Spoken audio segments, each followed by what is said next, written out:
Iecerē ir parādīt arī, kā var izmantot mērcē riekstus. Mums šeit ir Indijas rieksti un zemes rieksti. Šeit mums vajadzīgs būs kinza, čilī pipars, ķiploki. Izmantosim cidoniju etiķi tā, lai tas viss ir mazliet saldenskāps. Un izmantosim arī čili eļļu, lai mums būtu čilīgums, bet nebūtu pārāk agresīvs. Un grauzdēta sezamsēklu eļļa. Kas mums no sākuma ir vajadzīgs, ir mēs uzgrauzdēsim riekstus nedaudz.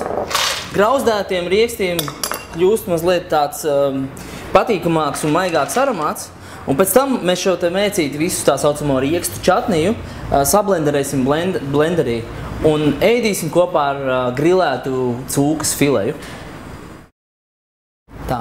Tagad mēs visu to sabaram blenderī. Rieksti ir apgrauzdējušies. Mēs piebaram klāt tur ķiplokus. Mēs piebaram klāt čili, kinzu.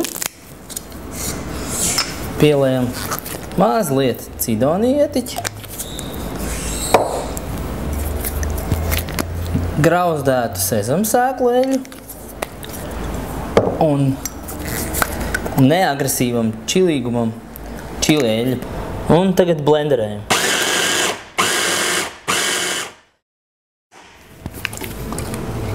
Lūk šādi.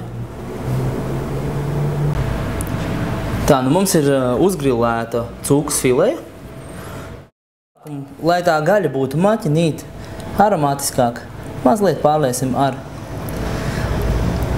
olīveļu ar ķiplokiem. Jo ķiploks mums šeit pa nāvi nenāks. Tā, kaut kāds zaļums arī mums ir uztaisīts. Un droši šo te vienkārši pārkaisim pāri. Tādu mazliet austrumnieku gaumē. Un šādu te jūs varat arī sagatavot iepriekš. Domāju, varam baudīt.